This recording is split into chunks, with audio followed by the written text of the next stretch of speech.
Yeah, welcome again. So let's look at how to develop the surface of a cylinder.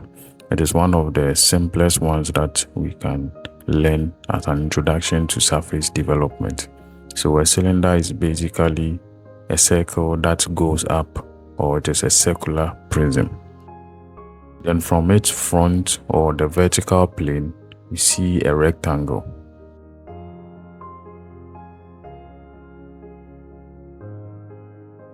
For a closed cylinder, we are going to have to develop the surface such that we'll have its base, its top, and then the lateral surface, which will just look like a rectangle. So let's pause the video and then read this information.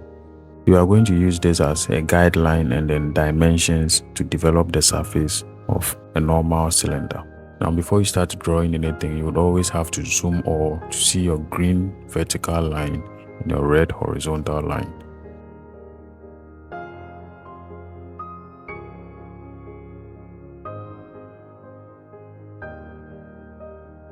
So the first thing that we do is to draw the base circle or the top view of the cylinder. And that was giving us a cylinder with base diameter of 70 millimeters. Then the next thing is to divide the circle into 12 equal parts. You can use any style at all to get your 12 divisions, but the most important thing is to get the 12 equal parts.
So the next thing that we do is to project vertical lines upwards, and we are going to do this from wherever the division lines intersect with the circumference of the circle.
Then at a suitable height, not too far away or not too close to the circle, we draw a horizontal line which serves as a reference line for the height of the cylinder.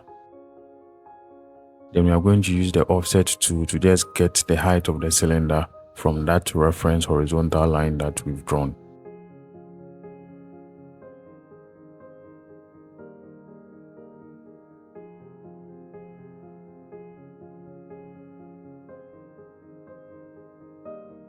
So the next thing is to draw the visible outline of the cylinder, that is the rectangle that we see when we look at it from the front.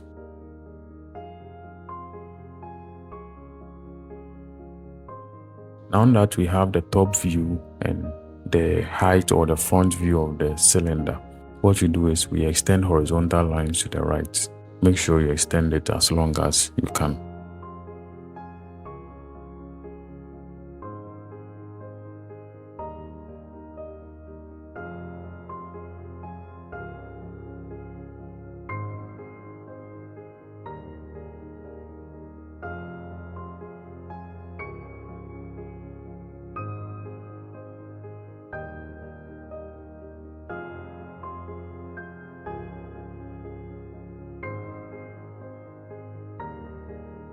Then we need to find the circumference of this circle. So the circumference is what will give us the length of the rectangle which comes out of the development of this cylinder. So I just use my calculator to control 8 and then I get my circumference, that is 2 pi r, or pi times the diameter.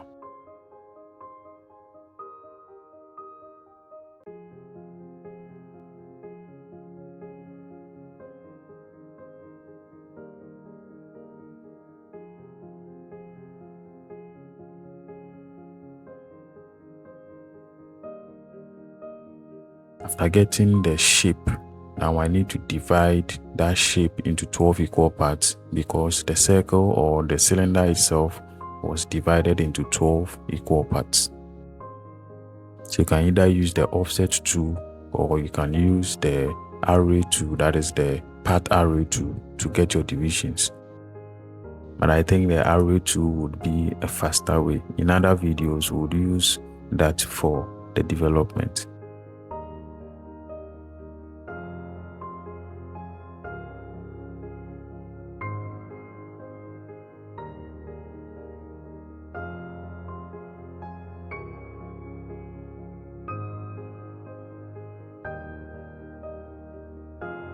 Then we draw the visible outline of the flat surface that has come out of this cylinder.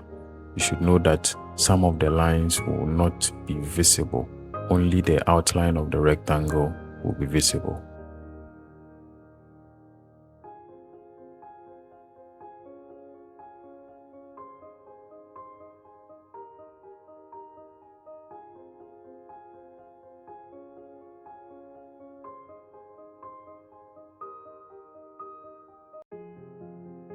Then we also said from the beginning that if it is a closed circle, then we are supposed to have 2 circles, that is one at the top and then one at the bottom from the development.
The next thing that we'll do is to label all the parts.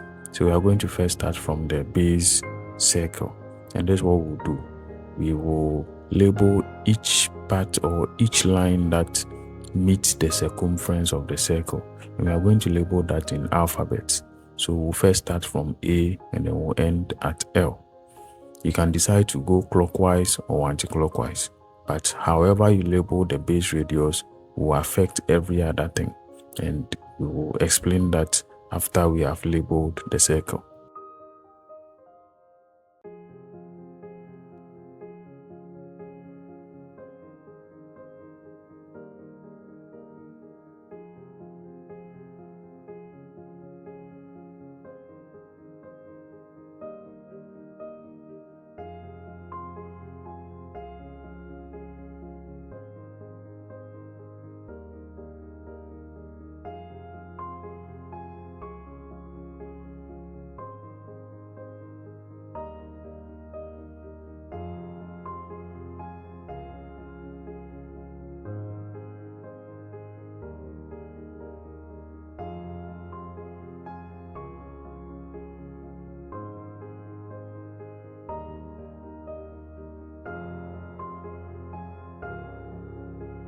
Then what you are going to do is to follow the vertical lines that go up. That is the construction lines that we used. We are going to use those lines to label the front view of the cylinder. So we just follow the lines. For instance, from what I have labeled on the circle, at the far right is A. When I follow the line, I have to label that point as A. The next line has B and L. So what I do is I have to label the same line as B and L. But because L faces me and it looks like B is at the back of the circle, I'm going to label it L, B.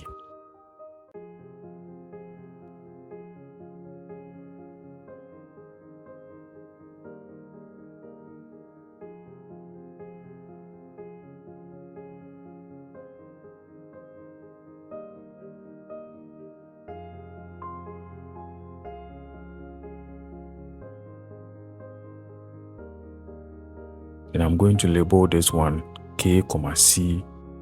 Look at the lines and label J, D, I, E, H, F, and then the far end where we have only J on that line, we are going to label it as J.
So we've been able to label the bottom of the cylinder. So we are going to label the top in numbers. So just as we did A, B, C, D, we'll go around and then do 1, 2, 3. And the same thing that we did at the bottom, we'll go to the top.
then we are going to transfer the labelings to the developed surface. It is important to follow a certain pattern. So if I start from A, I'm supposed to end at A. If I start from D, I'm supposed to end at D.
Then I need to label the two circles. So to do that, I try to look at the shape by folding it back, such that J will end up on its line, F will coincide with that line, E will coincide like that.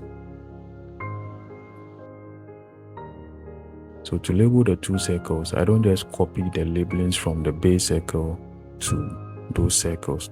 What I do is I try to fold the object back into a cylinder, and then you see that the lines will meet at certain points, such that from H I'll go to I, J, K, L, and then back to A. So we try to fold the object back in order to label the two circles.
So that is how to label one of the simplest objects, which is a cylinder. We are going to use these same techniques to develop other surfaces in the coming videos.